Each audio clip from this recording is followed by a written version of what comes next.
오늘 말씀 보겠습니다. 오늘 말씀 에스라 1장 1절부터 6절까지 말씀입니다. 에스라 1장 1절부터 6절까지 말씀. 우리 다 일어나셔서 우리 말씀 읽겠습니다. 에스라 1장 1절부터 6절까지 말씀. 우리 교독하겠습니다. 바사왕 고레스 원년에 여호와께서 예레미야 입을 통하여 하신 말씀을 이루게 하시려고 바사왕 고레스의 마음을 감동시키심에 그가 온 나라에 공포도 하고 조소도 내려 이르되 바사왕 고레스는 말하노니 하나님의 세상 모든 나라를 내게 주셨고 나에게 명령하사 유다 예루살렘에 건축하라 하셨나니 이스라엘 하나님은 참신이라 너희 중에 그의 백성 된 자는 다 유다 예루살렘으로 올라가서 이스라엘의 하나님 여호와의 성전을 건축하라. 그는 예루살렘에 계신 하나님이시라. 그 남아있는 백성이 어느 곳에 머물러 살든지 그곳 사람들이 마땅히 은과 금과 그 밖의 물건과 짐승으로 도와주고 그 외에도 예루살렘에 세울 하나님의 성전을 위하여 예물을 기쁘게 드릴지니라 하였더라. 이에 유다와 베냐민 족장들과 제사장들과 레위 사람들과 그 마음이 하나님께 감동을 받고 올라가서 예루살렘에 여호와의 성전을 건축하고자 하는 자가 다 일어나니 그 사면 사람들이 은그릇과 금과 물품들과 짐승과 보물로 돕고 그 외에도 예물을 기쁘게 드렸더라. 아멘. 우리 앞뒤 좌우 계신 분들하고 한번 인사 나누겠습니다. 부흥의 새 역사를 열어갑시다. 부흥의 새 역사를 열어갑시다. 부흥의 새 역사를 열어갑시다. 우리는 과거의 기록을 뛰어넘었을 때 흔히 새 역사를 썼다 이런 표현을 하곤 합니다. 새로운 역사를 열었다, 새로운 역사를 썼다. 예를 들면 2002년 월드컵 당시 우리나라가 4강에 진출했을 때 이런 이야기를 했습니다. 우리나라가 월드컵 축구에 새로운 역사를 썼다 이렇게 표현을 합니다. 얼마 전에 우리나라의 누리호라는 로켓이 우주를 향해서 발사를 하게 됐습니다. 참 놀라운 일이죠. 우리나라가 이제 세계 항공 우주 대열에 들어서게 된 겁니다. 그런데 그 이야기를 가지고 사람들이 이렇게 이야기했습니다. 우리나라가 항공 우주에 새로운 역사를 썼다. 이런 이야기를 해요. 이전에 가지고 있던 한계와 불가능을 뛰어넘었을 때 그럴 때마다 우리는 새로운 역사를 썼다. 새로운 역사를 열었다. 이런 이야기를 합니다. 그런데 이것이 뭐 스포츠나 과학의 분야에만 적용되는 것이 아니라 우리의 모든 인생에, 우리의 신앙에, 우리의 모든 신앙생활에 다 적용할 수 있는 그런 이야기입니다. 올해 2026년도 우리 교회 표가 새 사람, 새 시대, 새 역사, 새 역사입니다. 과거에 화려했던 영광이나 혹은 이전에 있었던 침체들을 벗어나서 올 한 해 우리 교회가 부흥의 시대를 열어가고 부흥의 새 역사를 써내려갈 수 있기를 주님의 이름으로 축복합니다. 우리 교회는 올 한 해 부흥의 시대, 부흥의 새 역사를 열어가야 됩니다. 우리가 읽었던 이 에스라 1장은 이스라엘 백성들이 바벨론 포로에서 돌아온 이후의 이야기를 다루고 있습니다. 그런데 이스라엘 백성들이 바벨론 포로에서 돌아왔을 때 이것은 이스라엘의 멸망을 딛고 일어서서 이제 이스라엘의 새로운 시대, 새로운 역사를 열어야 되는 중요한 시점에 놓여져 있습니다. 우리도 2026년도 이제는 새로운 시대를 열어가고 새로운 역사를 열어가야 되는 중요한 시점 가운데 놓여져 있습니다. 자, 그렇다면 우리가 어떻게 하면 이런 새로운 역사를 열어갈 수가 있을까? 새로운 역사를 써내려갈 수가 있을까요? 먼저 첫 번째, 안주하지 말아야 됩니다. 따라해 보세요. 안주하지 말아야 한다. 그 자리에 안주하지 말라고요. 이스라엘 백성들이 고레스 칙령에 의해서 그들이 고향으로 돌아옵니다. 그런데 돌아오자마자 성전을 건축하는 거예요. 말씀을 보세요. 1절 바사왕 고레스 원년에 여호와께서 예레미야 입을 통하여 하신 말씀을 이루게 하시려고 바사왕 고레스의 마음을 감동시키셔서 온 나라에 공포를 했습니다. 자, 이제 이스라엘 백성들은 너희의 땅, 너희의 나라로 돌아가라. 성전도 건축해라. 2절 유다 예루살렘에 성전을 건축해라. 그래서 바벨론 포로로 있던 이스라엘 백성들이 이제 내 나라 내 땅으로 돌아와야 되는 거예요. 얼마나 좋은 일이겠어요. 남의 나라 남의 땅에 살아가는 것보다 우리나라 우리 땅에 살아가는 게 얼마나 좋은 일이에요. 그런데 이스라엘 백성들이 생각했던 것만큼 많은 사람이 돌아가지 않습니다. 나와 있는 숫자들을 세어보면 약 5만 명 정도의 사람들만 돌아가는 거예요. 그러면 내 나라 내 땅이 훨씬 좋은데 왜 5만 명밖에 돌아가지 않았을까? 일제강점기 시대에 일본에서 살고 있는데 해방됐습니다. 그럼 다 돌아가야 되잖아요. 안 돌아가는 거예요. 도대체 왜 안 돌아갈까? 왜 안 돌아갔을까? 이유가 있는 거죠. 바벨론에서 70년 정도 살아가니까 삶의 모든 기반이 바벨론에 다 있는 거예요. 바벨론에 동화되며 살아갈 수밖에 없습니다. 한번 생각을 해보세요. 지금 우리가 가족들을 모두 데리고 미국으로 이민을 갔습니다. 미국에서 70년 사는 거예요.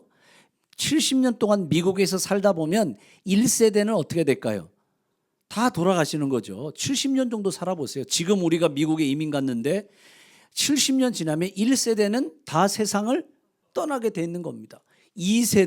2세대들도 몇 살 정도 됐을까요? 70은 다 넘었겠지. 다 고령의 나이들일 겁니다. 2세대들도. 3세대는 미국에서 태어난 겁니다. 미국에서 태어난 3세대는 모습은 한국 사람이지만 3세대의 정체성은 뭐라고 생각할까요? 미국 사람이야, 미국 사람. 3세대는 한국말도 다 잃어버리고 그리고 미국에 동화되어서 살아갈 수밖에 없습니다. 모든 삶의 기반이 미국에 있는 거예요. 집도 미국에 있고 직장도 미국에 있고. 그러면 70년 정도 지났는데 그 다음 세대들이 한국으로 다시 돌아온다. 그게 쉬운 일일까요? 안 돌아와. 이미 거기에 다 정착을 한 겁니다. 마찬가지로 70년 동안 바벨론 포로에서 살다 보면 1세대는 다 떠난 거예요. 2세대, 3세대들 그 땅에 동화돼서 살아갑니다. 돌아올 이유가 없는 거예요.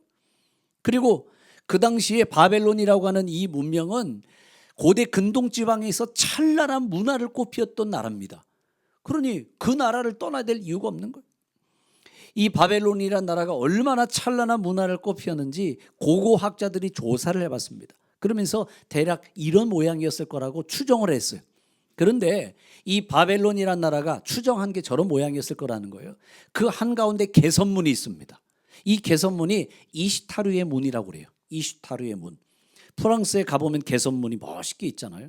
그런데 바벨론에도 저 한가운데 개선문이 있어요. 이시타르의 문. 근데 저 문이 발굴됐어요. 저 문이. 독일의 박물관에 가면 독일 사람들이 다 뜯어왔어.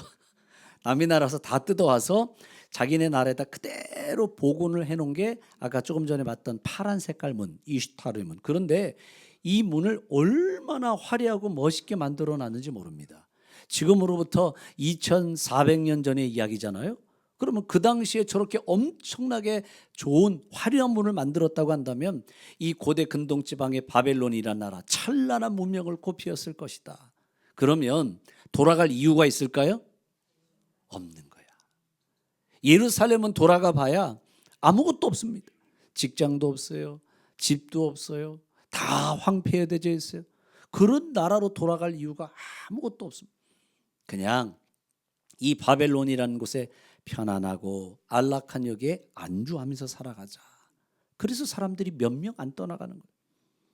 그런데 우리가 새로운 시대를 열어가고 새로운 역사를 열어가기 위해서는 우리가 그 자리에 안주하면 안 됩니다.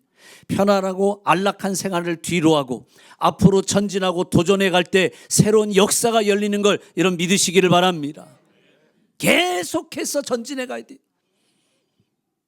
아브라함을 보세요. 하나님께서 아브라함을 부르실 때 창세기 12장 1절 말씀 보세요. 한번 읽어보겠습니다. 시작.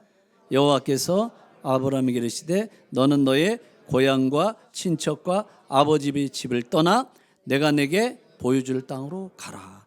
고향과 친척과 아버지의 집, 편안한 자리, 안락한 자리, 거기에 안주하지 마라. 계속해서 하나님의 뜻을 따라서 전진해 가라, 도전해 가라, 시도해 가라. 그럴 때 아브라함 가운데 새로운 역사가 열리기 시작하는 거예요. 요셉도 보세요. 요셉이 만약에 아버지 밑에서 어리광만 부리고 살았다고 한번 생각해 보세요. 그러면 그 요셉의 그 가족들이 애굽으로 가야 될 이유도 없을 거고, 그리고 훗날 이스라엘 민족이라는 역사가 열리지도 않았을 겁니다. 그런데 하나님께서 의도적으로 요셉을 그 편안하고 안락한 아버지의 집을 떠나서 애굽으로 보내버리는 거잖아요. 그 땅으로 가게 하시는 거예요. 초대교회도 보세요. 초대교회 날마다 사람들이 모여들기 시작을 합니다. 부흥하는 거예요. 그래서 초대교회가 부흥하고 그리고 그 자리에 편안하고 안락하고 안주할 만할 때 하나님 어떻게 하실까요? 의도적으로 박해를 보내버리는 거예요. 그 박해를 통해서 많은 초대교회 사람들이 교회를 떠나가게 하시는 겁니다. 말씀을 보세요. 사도행전 8장 1절 말씀. 사울은 그가 죽임을 당함을 마땅히 여기더라. 그날에 예루살렘 교회에 뭐가 있어요? 박해가 일어나는 거예요. 박해가 일어나자 모든 사람들이 유대와 사마리아 모든 땅으로 흩어져 버리니까 그 자리에 안주하려고 할 때 의도적으로 하나님 박해를 보내시고 초대교회 성도들로 하여금 유대와 사마리아 모든 땅으로 흩어지게 한다. 복음의 새 역사를 이뤄가게 하시고 선교의 새 역사를 이뤄가게 하십니다. 하나님이 그렇게 이끌어 가시는 거예요. 우리도 마찬가지 아니겠습니까? 자꾸 편안하고 안락하고 이 자리에 안주하려고 하지 마세요. 우리는 편안하고 좋으면 그 자리에 계속 머물러 있으려고 합니다. 그러면 계속해서 이 편안함과 안락함이 이어질 것으로 착각을 해요. 이게 관성의 법칙이거든요. 관성의 법칙이라는 게 뭔가 계속 앞으로 전진하면 계속해서 가려고 하는 성질이 있잖아요. 이게 관성의 법칙이란 말이에요. 우리가 잘 되고 있으면 지금 잘 되면 내일도 잘 될 걸로 생각을 해요. 1년 후에도 잘 될 거다. 그렇지 않아요. 우리 인생은 관성의 법칙이 적용되지 않습니다. 사업하는 거 보세요. 사업이 지금까지 잘 됐습니다. 그럼 내일도 잘 될까요? 1년 후에도 사업이 잘 될까요? 우리 인생은 관성의 법칙이 적용되지 않아요. 오늘 잘 된다고 내일 잘 되지 않습니다. 그래서 계속 안주하지 않고 앞을 향해서 도전해 가고 시도해 가고 전진해 가야 돼요. 성장해 가야 돼요. 교회도 보십시오. 오래된 교회 특징이 뭔지 아세요? 오래된 교회의 특징일수록 안주하려고 합니다. 큰 문제가 없으니까 편안하고 안락하고 그 자리에 자꾸 안주해요. 그러면 우리가 안주하는 그 순간 성장이 멈춰버립니다. 성적이 멈춘다는 것은 죽어가고 있다는 이야기예요. 우리 아이들이 계속해서 성장하다가 보통 고등학교 정도 되면 성장이 멈추기 시작을 하죠. 고등학교 때까지 성장이 이뤄가는 거예요. 그런데 아이들이 성장이 멈췄다? 그 말은 그 이유는 죽어간다는 거예요. 다만 죽어가는 속도가 60년, 70년 오랜 시간에 걸쳐서 천천히 진행되는 것뿐이지 성장이 멈춘 그 순간은 죽어가기 시작을 하는 겁니다. 우리의 신앙, 우리의 교회가 마찬가지입니다. 우리의 신앙의 성장이 멈췄다? 죽어가고 있는 거예요. 교회의 성장이 멈췄다? 교회의 성장이 멈췄다는 것은 그건 죽어가고 있다는 것과 마찬가지입니다. 마치 커다란 배가 침몰할 때 한순간에 침몰하는 게 아니라 서서히 침몰하고 있는 것처럼 교회라고 하는 구원의 방주가 성장이 멈춰지면 서서히 침몰하고 있는 것과 마찬가지라는 거예요. 그래서 교회는 끊임없이 성장해 가야 됩니다. 우리의 신앙은 성장해 가야 됩니다. 계속해서 도전하고 시도하고 전진해서 우리 교회가 부흥의 시대를 열어가고 부흥의 새 역사를 써내려갈 수 있기를 주님의 이름으로 축복합니다. 계속해서 가야 되는 거예요. 예전에 핸드폰 그러면 예전에 스마트폰 말고 핸드폰 시절에 노키아라고 하는 핸드폰이 있었습니다. 노키아 그러면 참 좋은 핸드폰 그랬죠. 사람들 노키아 핸드폰을 부러워했습니다. 그런데 이 노키아라는 회사는 원래는 목재 회사로 시작한 회사입니다. 그런데 이 목재에서 조금 더 한 걸음 더 나간 거예요. 그래서 펄프, 이제 나무를 이용해서 펄프를 만드는 걸 하자.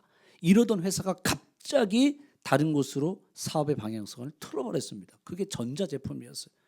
그리고 핸드폰 시장까지도 진출을 하게 됐습니다. 야, 노키아 핸드폰 대단하지. 그런데 핸드폰 시대가 지나고 지금은 스마트폰 시대가 왔어요. 그런데 노키아가 이런 생각을 가졌던 거예요. 야, 핸드폰은 전화가 잘 터지고 통화 잘 되면 좋은 거지. 뭐 핸드폰 가지고 뭘 이것저것 한다고 그래. 지금도 핸드폰 잘 팔리고 있는데 안일하게 생각했던 거죠. 결국 보십시오. 스마트폰이 전 세계를 지배하고 난 다음에 노키아라고 하는 핸드폰은 역사 속에서 사라져 버렸어요. 비슷한 예가 있습니다. 비슷한 예가 코닥 필름이에요. 예전에 그 필름 카메라면은 이 필름 뭐였어요? 코닥 필름이잖아요. 코닥 필름. 뭐 많은 것도 있지만 뭐 아그파 필름도 있고 뭐 후지 필름도 있지만 그래도 역시 필름 그러면 코닥이었다. 코닥. 그럼 지금 누가 필름 카메라를 사용해요? 지금은 뭐 디지털 카메라도 안 써요. 지금 휴대폰으로 다 사용하잖아요. 스마트폰으로 다 사용하는 시대지 않습니까? 그런데 아이러니하게도 디지털 카메라를 처음 만든 회사가 코닥 필름이었습니다. 여기서 처음 디지털 카메라를 만들었어요. 그런데 임원들이 생각할 때 야, 카메라는 필름 카메라지. 필름이 있어야지. 무슨 디지털 카메라야? 그럼 전혀 생각하지도 않았던 거예요. 결국 지금 이 코닥이라는 필름 회사가 역사 속에서 사라져 버렸잖아요. 지금 잘 되고 있다고 그 편안함과 안락함 가운데 주저앉으니까 역사 속에서 사라져 버리는 거예요. 반면에 이런 회사도 있습니다. 그 자리에 안주하지 않고 계속해서 도전하고 전진하고 시도했던 회사. 우리는 잘 모르지만 미국의 다국적 기업 GE라고 하는 회사가 있습니다. 제너럴 일렉트릭이라는 회사예요. 그런데 이 GE라고 하는 회사는 미국의 발명왕 에디슨이 처음 만든 회사입니다. 그러니까 전기 회사로 시작을 했어요. 전기 회사로 시작했던 이 회사가 의료, 뭐 전자 다양한 곳 가운데 진출을 했어요. 심지어는 지금 비행기 747 비행기 있죠. 747 비행기에 들어가는 엔진, 이 엔진은 GE에서 만들어냅니다. 얼마 전에 우리나라에서 KF-21이라고 하는 전투기를 만들어냈다고 계속 막 언론에서 이야기를 했잖아요. 그런데 전투기의 핵심인 엔진, 그 엔진도 GE에서 만든 엔진을 그대로 그냥 들여서 사용하고 있는 거예요. 우리나라도 지금 개발한다고 하고 있지만 그 자리에 안주하지 않고 계속해서 도전하고 시도해 갈 때 새로운 시대를 열어가고 새로운 역사를 열어가는 거예요. 그러면 우리 신앙도 마찬가지 아니겠습니까? 우리 신앙도 안주하는 것이 아니라 계속 성장해 가야 돼요. 나이가 들어도 마찬가지예요. 연세가 들어도 그 자리에 안주하지 말고 계속 끊임없이 도전해 가는 거예요. 갈렙처럼 이 산지를 내게 주소서. 이 산지를 내게 주소서. 노년의 때에도 하나님 내가 전진하는 인생, 도전하는 인생 살고 싶습니다. 하나님 그 사람을 서로 사용하시잖아요. 호서대학교를 설립했던 강성규 장로님이란 분이 계십니다. 이분이 쓴 짤막한 이야기예요. 어느 95세 노인의 수기라고 하는 글을 이분이 쓰셨습니다. 95세 때 이분이 쓰신 거예요. 호서대학교 설립하신 분인데 내용이 이런 내용이에요. 나는 젊었을 때 정말 열심히 일했습니다. 그 결과 나는 실력을 인정받았고 존경을 받았습니다. 그 덕에 65세 때 당당한 은퇴를 할 수 있었습니다. 그런 내가 30년 후인 95살 생일 때 얼마나 후회의 눈물을 흘렸는지 모릅니다. 내 65년의 생애는 자랑스럽고 떳떳했지만 이후 30년의 삶은 부끄럽고 후회되고 비통한 삶이었습니다. 나는 퇴직 후 이제 다 살았다. 남은 인생은 그냥 덤이다. 라는 생각으로 그저 고통 없이 죽기만을 기다렸습니다. 더덥고 희망이 없는 삶, 그런 삶을 무려 30년이나 살았습니다. 30년의 시간은 지금 내 나이 95세로 보면 3분의 1에 해당하는 기나긴 시간입니다. 만일 내가 퇴직할 때 앞으로 30년 더 살 수 있다고 생각했다면 난 정말 그렇게 살지는 않았을 것입니다. 그때 나 스스로가 늙었다고, 뭔가를 시작하기엔 늦었다고 그렇게 생각했던 것이 큰 잘못이었습니다. 나는 지금 95살이지만 정신이 또렷합니다. 앞으로 10년, 20년을 더 살지 모릅니다. 이제 나는 하고 싶었던 어학 공부를 시작하려 합니다. 그 이유는 단 한 가지. 10년 후 맞이하게 될 105번째 생일날 95살 때 왜 아무것도 시작하지 않았는지 후회하지 않기 위해서입니다. 95세의 영어 공부를 다시 시작한다는 거예요. 그런데 이분이 몇 세를 사셨냐면요. 103세를 사셨어요. 103세를. 우리 교회가 85년을 지나 이제 86년을 향해서 가고 있습니다. 지금도 좋아요. 근데 지금이 좋다고 이 자리에 안주한다면 우리는 새로운 시대, 새로운 역사를 이어나갈 수가 없습니다. 달리는 말에 채찍질한다고 그랬어요. 달리는 말에 채찍질한다. 열심히 달리고 또 달려야 됩니다. 우리의 신앙도 더 성장할 수 있어야 됩니다. 우리 교회가 더 성장해 갈 수 있어야 됩니다. 그래서 저는 올 한 해 우리 교회 성도들이 더 안주하지 않도록 더 열심을 낼 수 있도록 이야기할 겁니다. 새벽기도 120용사 더 열심히 합시다. 새벽기도 120명도 만듭시다. 계속 더 이야기할 겁니다. 금요기도에도 열심히 나옵시다. 기도의 불길이 살아나야 됩니다. 오늘 우리 말씀 운동을 벌입시다. 전도도 열심히 합시다. 전도 열심히 해야 돼요. 왜냐하면 여러분 교회는 전도하지 않으면 부흥할 수가 없습니다. 우리가 우리 교회를 알리고 우리 교회를 전하지 않으면 우리 교회를 누가 알겠어요? 우리 교회를 그냥 찾아오는 게 아닙니다.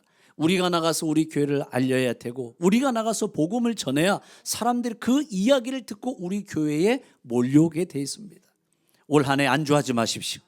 우리가 계속해서 도전하고 계속 전진해 갑시다.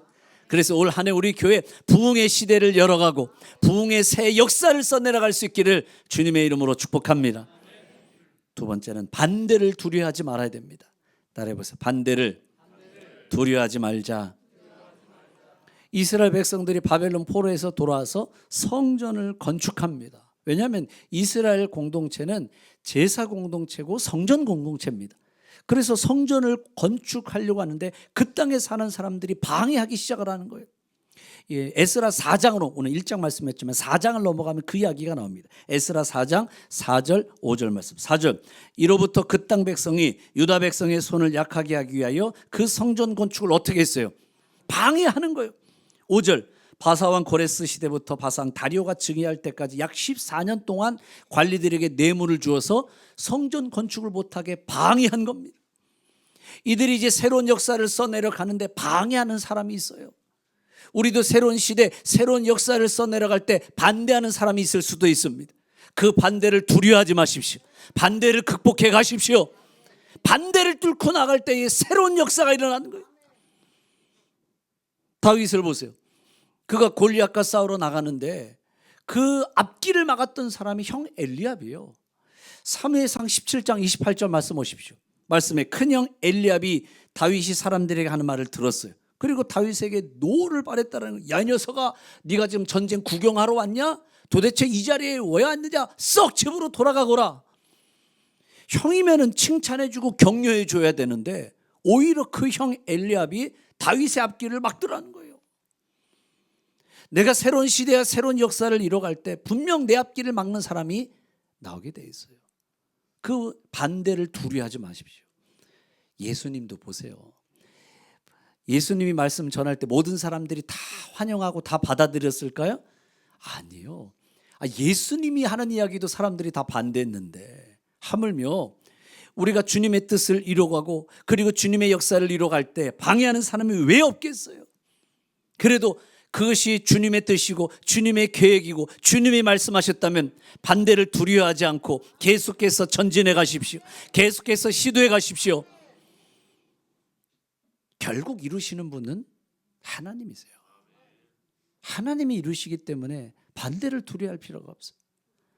제가 일전에 필리핀에서 아울리치를 하면서 큰 집회를 한번 해야 되겠다 그런 생각을 가졌습니다. 근데 사람들이 다 반대하더라고요.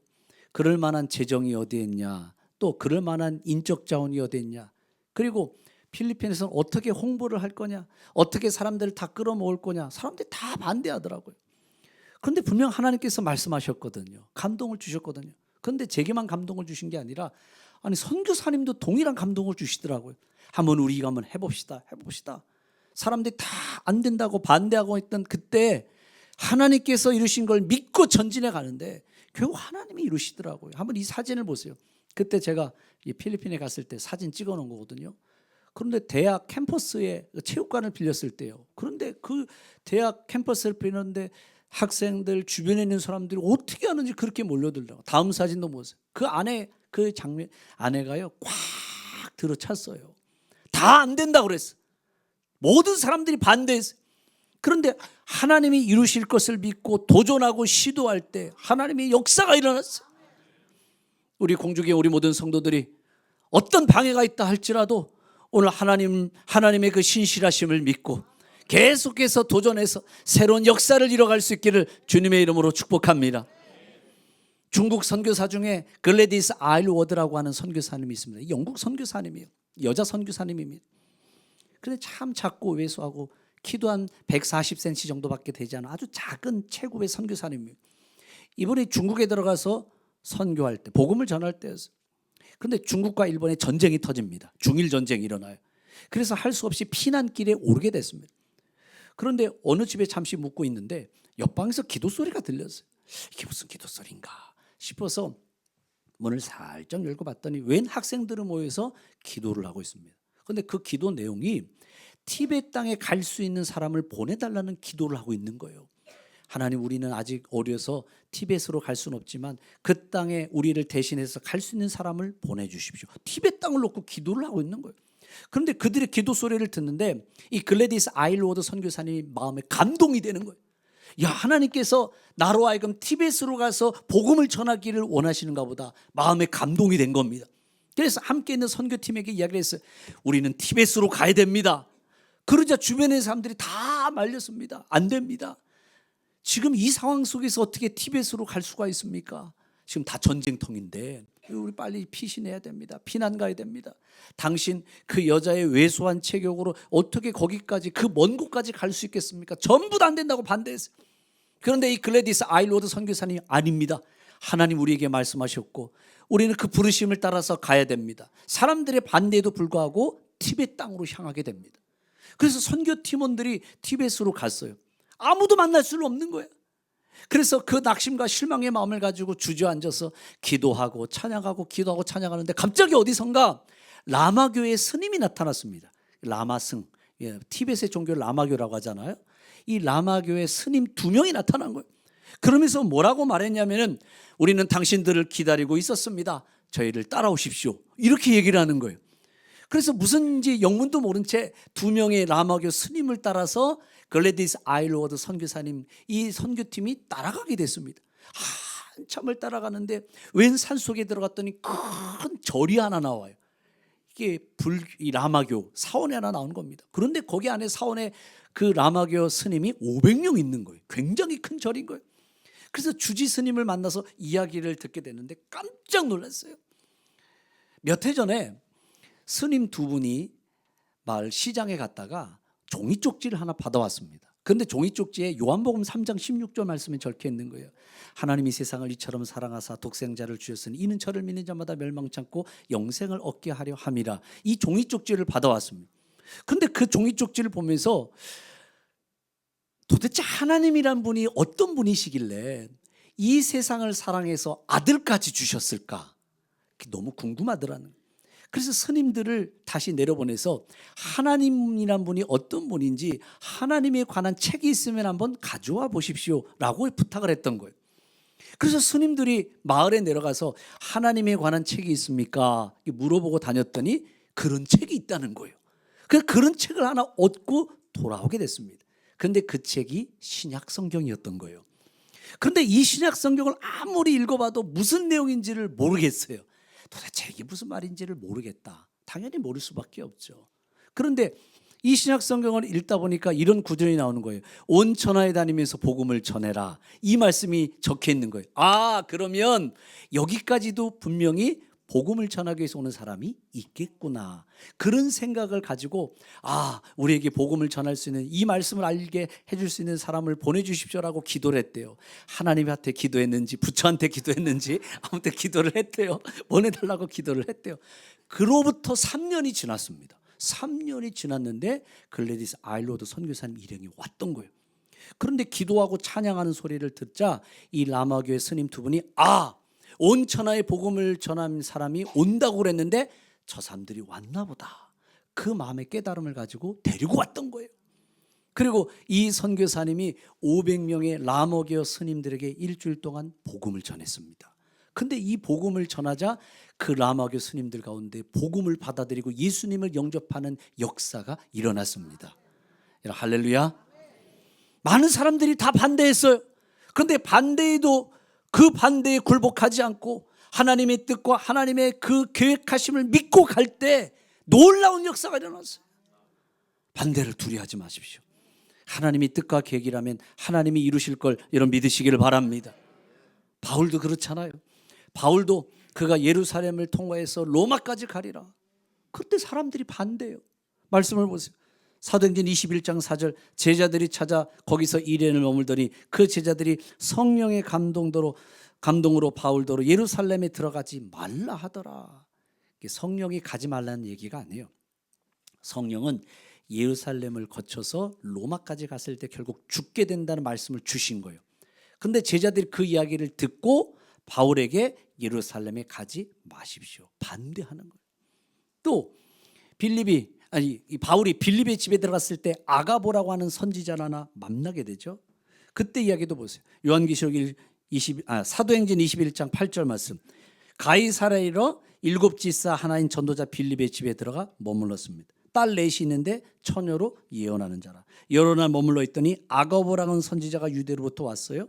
우리에게 와서 바울의 띠를 가져다가 수족을 잡아매고 성령이 말씀하시기를 이 띠 임자를 결박해서 이방인의 로마 사람에게 넘겨주리라 하거늘 12절 그 말을 듣고 바울에게 뭐라고 말했어요? 올라가지 말아라. 반대하는 거예요. 그런데 바울은 반대를 두려워하지 않았습니다. 이미 죽음을 각오했기 때문에 그 죽음을 두려워하지 않고 그가 하나님의 말씀을 신뢰하고 부르심을 따라서 로마까지 가는 거예요. 여러분, 내가 믿음의 길, 신앙의 길, 말씀의 길을 간다고 할 때 모든 사람이 다 찬성할까요? 그렇지 않습니다. 내가 교회에서 열심히 신앙생활합니다. 봉사합니다. 모든 사람들이 응원해주고 지지해주면 좋겠지만 그렇지 않은 사람도 있습니다. 그런데 그런 이야기를 들을 때 그 이야기에 너무 귀를 기울이지 마십시오. 오늘 많은 사람들의 반대가 있다 할지라도 우리는 믿음의 길을 걸어가야 되고 말씀의 길을 걸어가야 됩니다. 주님이 주신 사명의 길을 걸어가야 됩니다. 교회도 마찬가지예요. 목사가 이렇게 얘기하죠. 전도해야 됩니다. 교회가 부흥해야 됩니다. 사람들이 많이 모여야 됩니다. 어떤 사람은 반대하는 사람도 있을지 모르겠어요. 교회가 질적 성장이 중요하지. 질적 성장이 이러면 양적 성장은 당연히 일어나는 거지. 숫자가 중요하냐? 교회는 본질이 중요하지. 물론 맞죠. 교회는 본질이 중요하죠. 그런데 교회는 숫자적으로도 늘어나야 됩니다. 양적인 성장도 있어야 됩니다. 베드로가 성령을 받을 때 그가 바깥으로 뛰쳐나가서 복음을 증거하자 그날에 3천의 사람이 주님을 믿게 됐다고 그랬어요. 그렇게 본다면 초대교회는 최소한 몇 명 모이는 공동체였을까요? 3천 명으로 모이는 거지. 왜냐하면 3천 명이 예수를 믿게 됐다고 이야기하니까. 교회는 여러분 질적 성장도 있어야 되지만 양적 성장이 있어야 됩니다. 교회는 사람들이 많이 모여야 됩니다. 아멘이십니까? 교회는 사람 많이 모여야 되는 겁니다. 2부 예배만 들은 것이 아니라 3부 예배, 4부 예배, 5부 예배 모일 정도로 사람들이 모여야 되고 저는 이런 걸 기도합니다. 하나님 우리 교회 성도들이 들어올 때 줄 서서 들어오게 해주시옵소서. 바깥에서 줄 서서 기다리고 있는 거예요. 다음 예배 순서를 기다리면서 줄 서서 들어올 수 있는 교회, 그런 교회가 되게 하시옵소서. 우리 교회가 이런 부흥의 시대를 열어가고 부흥의 새 역사를 열어가야 됩니다. 우리 모든 성도들이 올 한 해 부흥의 시대, 부흥의 새 역사를 이뤄갈 수 있기를 주님의 이름으로 축복합니다. 마지막 한 가지 더 이야기한다면 헌신을 해도 기쁜 마음으로 헌신해야 됩니다. 따라해보세요. 기쁜 마음으로 헌신해야 한다. 성전을 건축합니다. 건축할 때 보세요. 5절 말씀 보겠습니다. 5절 6절 이에 유다와 베냐민 족장들과 제사장들과 레위 사람들과 그 마음이 하나님께 감동을 받고 올라가서 예루살렘에서 여호와의 성전을 건축하는 자가 다 일어나는데 6절 말씀 6절 읽어보겠습니다. 시작. 그 사면 사람들이 은그릇과 금과 물품들과 짐승과 보물로 돕고 그 외에도 예물을 어떻게 들었어요? 기쁘게 들었다고 그랬어요. 기쁘게. 헌신해도 기쁨으로 헌신하는 사람이 있고 원망과 불평과 짜증으로 헌신하는 사람이 있어요. 아유, 왜 힘들게 자꾸 나만 시키는 거야? 안 하는 건 아니야. 하기는 해. 하기는 한데 원망과 불평해. 아유, 피곤하고 귀찮아 죽겠는데 왜 자꾸 교회가 일을 만들어? 원망과 불평으로 짜증으로 하기 때문에 일을 해도 대충 해버려요. 성의가 없어. 열매도 없는 거예요. 과연 하나님이 그런 헌신을 기뻐하실까요? 하나님 그런 헌신을 기뻐하지 않으세요. 내가 헌신할 때도 기쁨으로 헌신하고, 아멘이십니까? 헌신하더라도 기쁨으로 헌신하고 즐거움으로 헌신하고, 그 가운데 열매가 있고 그 가운데 역사가 나타나는 거예요. 익산에 신광교회라는 데가 있죠. 이 교회를 건축을 할 텐데 목사님이 장로님 한 분에게 건축위원장직을 맡아달라고 부탁을 했습니다. 그런데 장로님이 고사하셨어요. 거절하셨어요. 왜냐하면 공장이 불이 난 거예요. 참 어려운 때인데 목사님이 나에게 이런 일을 맡기시나. 그래서 목사님, 제가 지금 형편이 안 됩니다. 공장이 불이 나서 어려운 상황입니다. 그런데 목사님이 자꾸 맡기시는 거예요. 야, 기도해 보겠습니다. 근데 기도하는데 하나님이 그런 감동을 주시는 거예요. 야, 공장 불난 거 그건 내가 책임질게. 너는 지금 교회에서 하는 그 일을 기쁨으로, 감사함으로, 즐거움으로 맡아서 헌신해라. 감동을 주세요. 그래서 목사님에게 이야기했어요. 목사님, 제가 어려운 상황이지만 하나님이 기쁘게 일을 맡아서 하라고 하십니다. 제가 한번 해보겠습니다. 그래서 이분이 건축위원장직을 잘 맡아서 감당을 했습니다. 그래서 교회를 잘 건축을 하게 됐어요. 그런데 건축이 다 이루어지고 난 다음에 하나님께서 이 장로님 가운데, 공장에 불이 났었다고 그랬잖아요. 근데 이 장로님 가운데, 이 회사 가운데 하나님 은혜를 주시는 거예요. 그 건축이 끝나고 회사가 막 잘 되기 시작을 하는 겁니다. 회사가 불같이 막 일어나기 시작을 하는 거예요. 그러더니 결국 이 회사가 지금 우리나라 재계 27위의 회사가 됐습니다. 재계 27위. 그게 하림이에요. 하림. 익산 신광교회의 그 누구죠? 이름이 김홍곡 장로님. 이 김홍곡 장로님이 거기에 시무 장로님입니다. 근데 본인 공장 불났을 때 건축위원장직을 감당했던 거예요. 기쁘게 헌신할 때 열매가 있고, 기쁘게 헌신할 때 하나님의 복이 임하게 되어 있습니다. 기쁘게 헌신하세요. 기쁘게. 그래서 저는 어떤 때는 의도적으로 성도들에게 헌신을 요구할 때가 있습니다. 분명히 감당하기 어렵고 힘든다는 걸 알아요. 그래도 저는 의도적으로 헌신을 요구합니다. 집사님, 교회에서 TV 하나 해야 되는데 집사님이 좀 헌신해 보세요. 권사님, 교회 의자도 하고 테이블도 해야 되는데 권사님이 한번 이번에 헌신해 보세요. 의도적으로 헌신을 요구해요. 물론 교회 재정이 없는 게 아니에요. 교회 재정이 있죠. 그래도 헌신을 요구합니다. 왜냐하면 그 헌신이 축복의 통로가 되기 때문에, 그 헌신을 하나님이 기억하시고 그 헌신 가운데 하나님께서 은혜를 부어주십니다. 하나님이 축복해 주십니다. 그게 바로 축복의 통로가 되는 거예요.